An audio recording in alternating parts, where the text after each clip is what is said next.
Hello. So in this video, we're going to talk about a phrase that you need to not use in job application materials. And that's the phrase, I am confident that I can. I've actually done a video about this phrase before, but I'm remaking the video because the original version of it, the first quarter or so, was a channel update. And so I want one that's more sort of user-friendly and more focused on the actual content of this. So this is one of those phrases that I've said this before in other videos about phrases individually. It's one of those phrases that you need to erase from your professional vocabulary, right? So I see this all the time with my students in their job application documents projects, my business writing students. This phrase shows up. I am some variation thereupon. I am confident that I can meet the requirements of this job. No, it doesn't matter. So this is the thing. This is the problem with this phrase is that it is a hedging phrase. And I've talked about hedging phrases before in a different video. There are things like, I think, I believe, in my opinion, as I see it, whatever it is, right? So what these do is they reduce claims from being a statement about the world as such, or in this case, a statement about your abilities to do a job, to a statement about your opinion. And that's a substantially weaker position, right? So the phrase, I am confident that I can fulfill the responsibilities of this job, whatever it is. And there's more specific versions of it, right? I'm confident that I can communicate effectively with clients, whatever it is, right? But you get that's irrelevant because the first part is the real problem.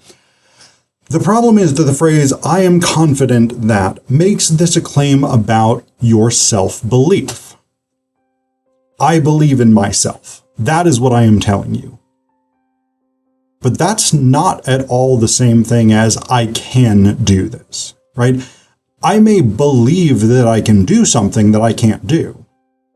And from an employer's perspective, that is not worth very much, right?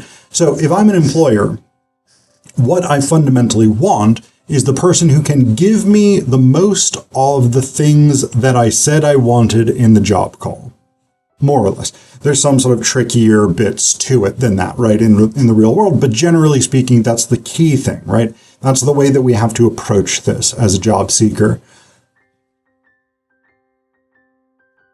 If I make a statement about my confidence level, all that tells the reader, all that tells the person who is looking to hire someone is that I believe that I can do it. It doesn't tell them that I can do it, right? And this is a huge thing. Belief is very different. Confidence is very different than ability. Part of this connects to what's called the Dunning-Kruger effect, right? Which is this psychological principle that has been studied, where often the people who are the most confident in their abilities are the people who are least knowledgeable or least able with a subject, right? So we see this actually all the time, right? The COVID pandemic was an amazing example of this. People who know nothing about epidemiology, people who know nothing about virology, people who know nothing about disease transmission or public health best practices were absolutely confident in their nonsensical ideas, right? Things that scientifically there was no real foundation for, but people were asserting them with absolute conviction. They 100% believed that if they took this medicine that had fuck all to do with COVID, that would somehow help them, or that masks were not actually a way of spreading the transmission of disease, even though all of the scientific evidence 100% showed that they were wrong about those things, right? So this is the problem. You can be confident in your knowledge or your ability without actually having any knowledge or any ability. So this is the thing, right? And this is, like, it's worth being aware of this, right? It's worth making this clarification that when we're talking about what you're saying in an application letter. You aren't necessarily actually demonstrating ability, but you're making claims about your ability and you're supporting those claims with evidence, right? So if I say I can communicate effectively with clients, obviously then I have to provide examples of that, right? I have to provide evidence that I can do that. In my previous job, I communicated with clients and I bring those skills, right? That sort of thing. But if I say, I am confident in my ability to communicate with clients, I'm not telling the reader that I can do it.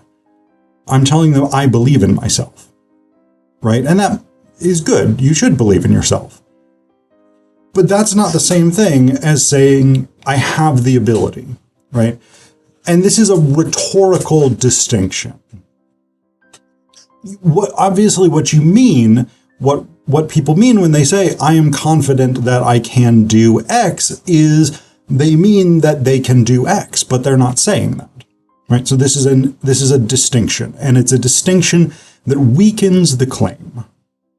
If rather than saying, I am confident I can do X, you just say, I can do X, you are asserting your ability, and you are saving a whole bunch of words, right? Because you cut, I am confident that, and you get to can, that I, right? You get to that I, and that's where that sentence would start. So you've cut 4 words. I am confident that.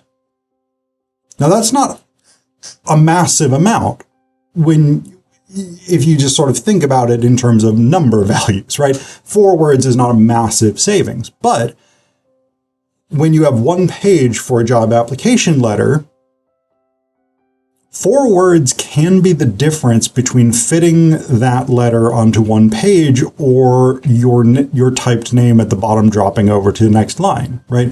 That can be the difference between whether or not this letter fits. So places you can tighten up your phrasing like that. And I do see sometimes things like I believe, I think, whatever it is, these other hedging phrases in application letters. But I would say far and away the most common one that I see among my students is the I am confident that formula, right? So again, as with any hedging phrase, it's generally super, super easy to fix because you just cut it, right? You just delete that hedging phrase and start with the actual claim itself. And it's going to make your rhetorical arguments about your abilities as a potential employee much, much stronger.